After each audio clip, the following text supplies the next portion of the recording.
So today, I'm going to share and answer some of the most asked questions by beginning audiophiles. Beginning audiophiles, I know that sounds a little like an oxymoron. I'll explain why it's not in just a second. But just know, by being here, you're kind of already in the club, so don't go anywhere.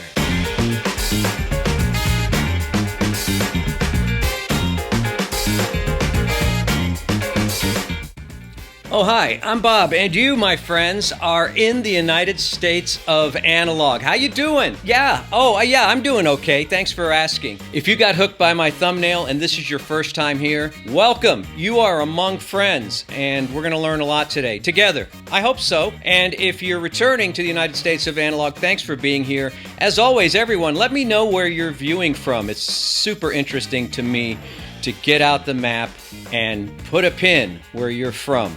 Makes me feel real good, like warm inside. Makes me feel like Matthew McConaughey. That didn't even make any sense. Yeah, today we're going to tackle some of the questions that you might have when you enter into this hobby. And if you've already been into this hobby, maybe you might learn something along the way. I said this is for beginning audiophiles, and that seems a little bit weird because a lot of people think of audiophiles as people throwing out all kinds of money, buying expensive gear, and smoking cigars and drinking brandy while they listen. You know, maybe a little Hennessy, whatever. But you know what? I don't really think that's the case. I'm going to define being an audiophile as anyone who wants to enjoy music on a level that's anything above listening to music on whatever these things are here.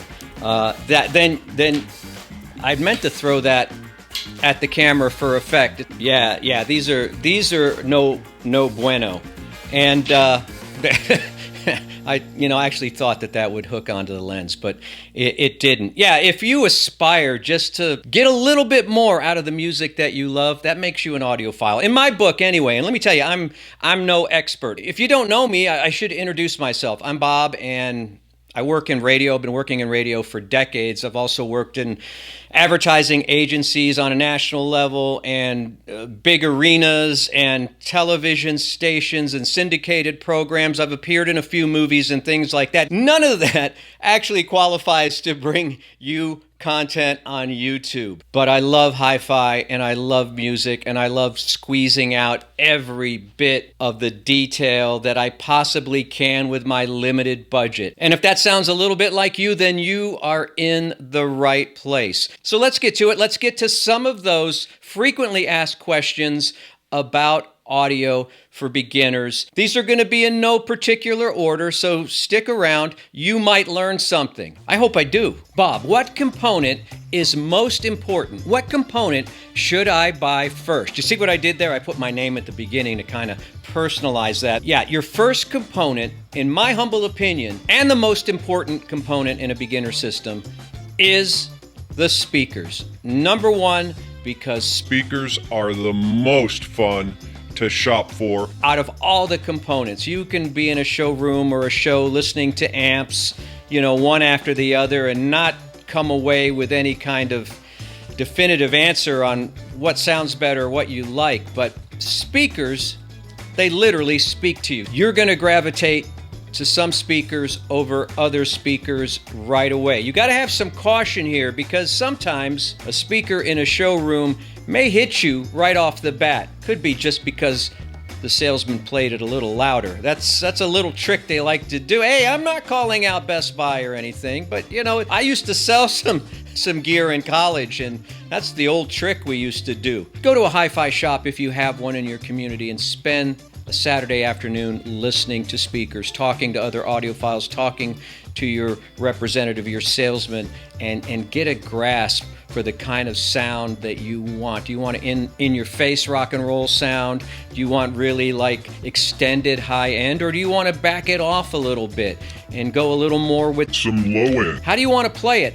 That's up to you, but speakers are the most fun things to shop for, and they're also the component that you're going to look at as you listen to the music. Amplifier, even to some degree turntables and streamers, you can put those in a cabinet underneath out of sight speakers are always going to be out in the open. You're always going to be checking them out. So make sure you get some speakers that you not only like to listen to, but like to look at, because you're going to be looking at them a lot. Now, as a general rule, I say for beginners, let's start with some bookshelves and some nice, reasonably priced stands. The reason I say this is because you're going to be moving those speakers around a lot when you're learning about sound, when you're learning about speaker placement. And we're not going to get into speaker placement today, but you're going to want something that you can handle. And bookshelves are a lot easier to move around than giant, Klipsch towers or whatever. That's what I would do. And as far as your budget goes, how I think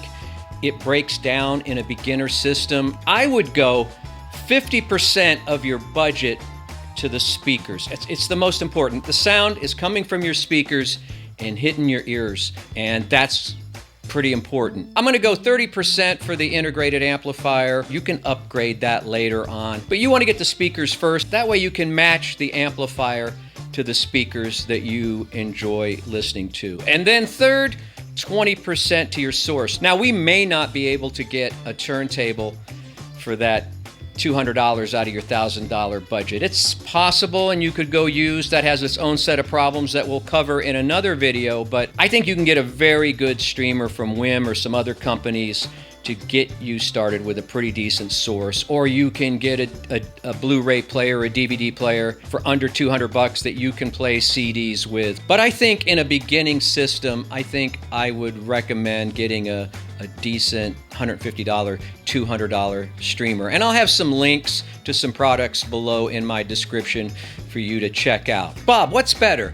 Analog sound or digital sound? Turntables or streamers and CDs? They both have their merits, and they both have their downsides. This is the United States of analog. I'm going to lean toward analog, toward turntables. There is a lot of reward. There's a lot to love about the rich, warm sound of vinyl, but it isn't always the best sound. You just can't make that blanket statement. And I think a lot of young audiophiles, new audiophiles get led astray and come away with the feeling that all analog is good, all vinyl sounds great, and a lot of it does. Be prepared for the frustration, the expense. I've already done a video on all of this stuff, but there are downsides to vinyl. The maintenance on the records, the turntables, the cleaning, the adjusting, the tinkering, and all of that. If you're the type of personality that wants a cleaner sound, that doesn't want to hear pops and clicks, and the needle riding in the groove, in the wave, kind of like Patrick Swayze in Point Break, you're going to want to go toward CD sound and streaming. If you want to set it and forget it, no muss, no fuss. Your music is in the background sometimes. You just don't want to deal with all the hassle of records and the expense of vinyl and things like that. Then maybe digital is your format. Yeah, it is cleaner, but there is something antiseptic about it, and there's something comforting with vinyl. And I know I'm getting really esoteric here, but I've got a long history with vinyl, and I have a love for it, and I spend a lot of money on it, too much money on it. And sometimes I question that wisdom. But for me, I'm going to lean toward analog. But don't buy into the falsehood that all vinyl sounds perfect. It doesn't. Hey, Bob, can I ask you a question? Yeah, sure, go ahead. Are cables really that important? Yes. They're extremely important. And the reason I'm saying that is because a lot of people watching this video and my channel believe that. And I believe that to an extent. But I think when you're just starting out, cables is probably going to be the smallest part of your initial budget. Just about anything will do. Amazon Basics, going to be just fine for you. Don't sweat it. I want you to be in this hobby for a few months or a few years before you start worrying about cables, and even worse yet, cable management. Have you ever tried to put a system together without two power lines crossing, or a power line crossing over an aux cable or whatever? It's almost impossible. Wire management is terrifying. And there's times when I just don't want to be involved. I'm not that much of an audiophile. I already told you at the top, I'm no expert. I think if you're starting out, get the best cabling that you can afford. If it's Amazon Basics, fine. If it's something you get at the big box store, fine. Just get your stuff connected, and we're going to learn in the process. We're going to learn about cable management. We're going to learn about how to mitigate the noise that cables can produce. We're going to learn about the length of cables and the type of connectors and things like that. You're just starting out.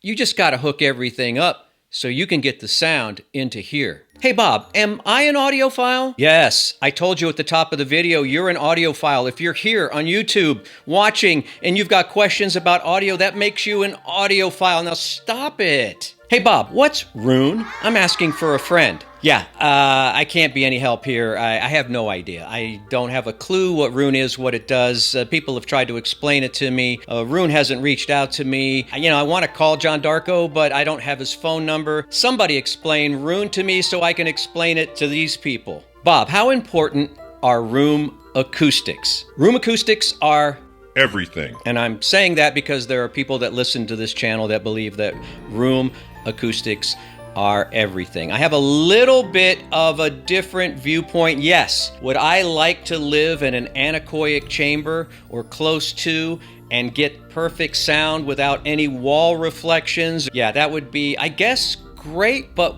when I go to a great concert facility or to a theater, even the places that are meant specifically for the music, I'm getting reflections. I'm getting room sound. It's all part of it. And again, like the cabling discussion, someday room acoustics may be very important to you, and you'll be using Dirac and all kinds of different programs and software to try to mitigate the problems with your listening environment, your room. But for now, just enjoy the healing properties of music and don't get too concerned. Yeah, do you want to maybe throw a carpet down on the floor or an extra pillow on the sofa to absorb some of that echo or whatever? Sure, do what you can. But let's not get crazy with room acoustics when we're starting out in this hobby. Reflections are natural. Vibrations are natural. Good vibrations anyway. You don't live in a perfect environment. You're getting sound from the street. You're getting sound from your air conditioning. It's never going to be perfect. And I think that's one of the first things you need to accept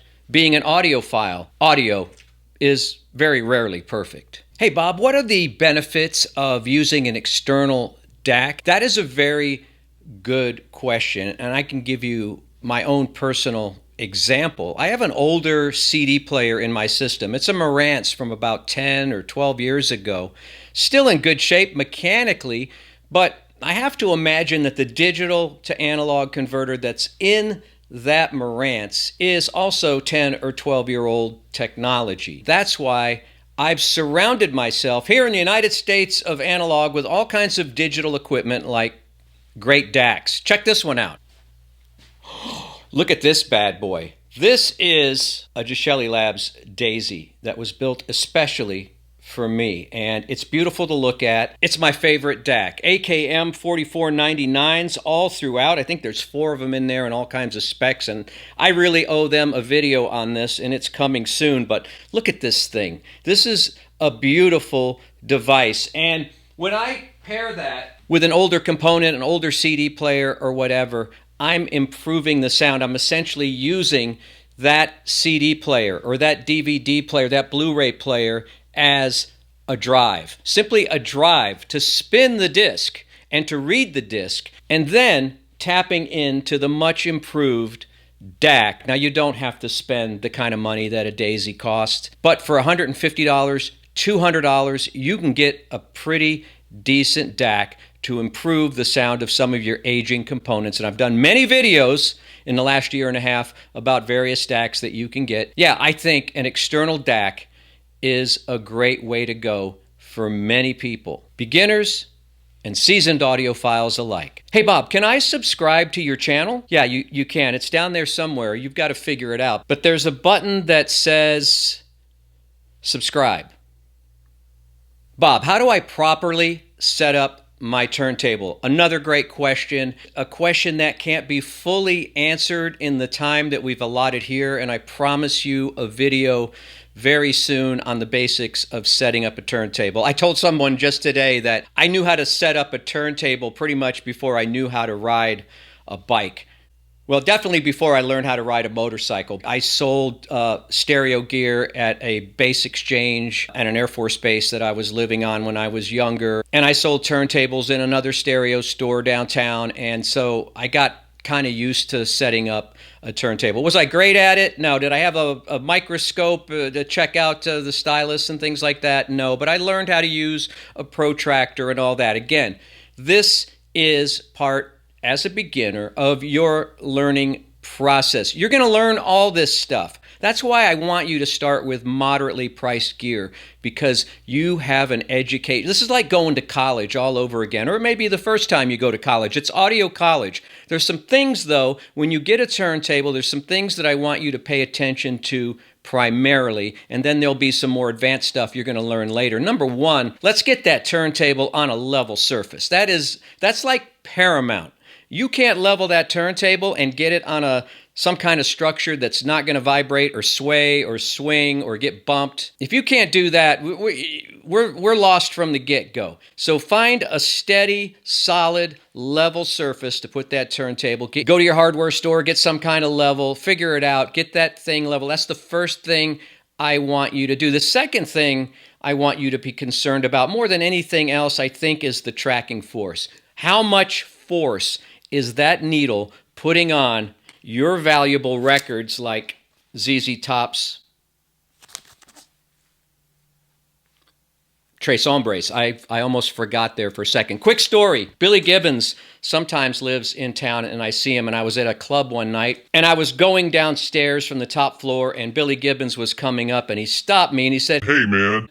And I'd met him before. I don't think he remembered. The club was Antone's. He pulled out a pocket camera from his jacket, and he looks me in the eyes, and he goes, "Hey, man, you got a cool look. Can I take your picture?" "Can I take your picture?" And I go, "Well, yeah, sure." And he snapped a flash picture of me and went on his way up to the loft there. And I'll never forget that. I love ZZ Top. You don't want to put excessive force on a $30, $40 record like ZZ Top's Tres Hombres. So I want you to pay particular attention when you're dialing in the stylus force. And there's going to be directions with your turntable. There's going to be directions with your cartridge. But let's not use excessive force. Never excessive force when doing that. Stuff like anti-skate and all that, you're going to figure that out. Not as critical. I've got some turntables where I'm not even sure the anti-skate even works. I think sometimes it's just like an advertised thing that on some turntables virtually does nothing. It's important, don't get me wrong, but it's not the first thing I want you to learn. I want you to learn how to stabilize, level your turntable,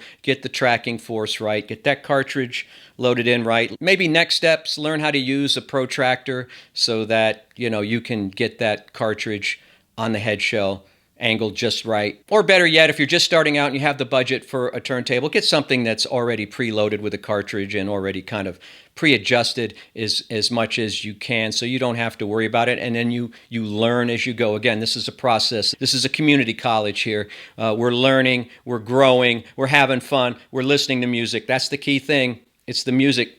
Don't listen to your gear. Listen to the music in any way you possibly can. Hey, Bob, are you going to be wrapping up anytime soon? I've got things to do. Wow, that's kind of rude, but heard. Yeah, that's about all the time we have for today. I hope some of this has helped you burgeoning audiophiles out there. These are just some of the basic questions you might have when you're starting out. If you want to learn more, we have so many great folks here on YouTube. Some of them I can call my friends. The Cheap Audio Man, Lenny Florentine, John Darko, Steve Guttenberg, the British Audiophile, the guy from Skylabs. Why do I keep forgetting his name? Kevin. So many great people here. Did I mention Andrew Robinson and his wife Christy? There's so many great people here that just live to teach you about this stuff. These people are your professors. I'm the teaching assistant, but they're the professors. So watch them often, and I hope you come back to the United States of Analog. I want to thank you for being here, and if you have just a couple more minutes, that video I showed you the thumbnail of earlier is right here. It's going to pop up on the screen any second. There it is. It's right there. Thanks for watching. We'll see you next time right here in United States of Analog. Don't forget my records.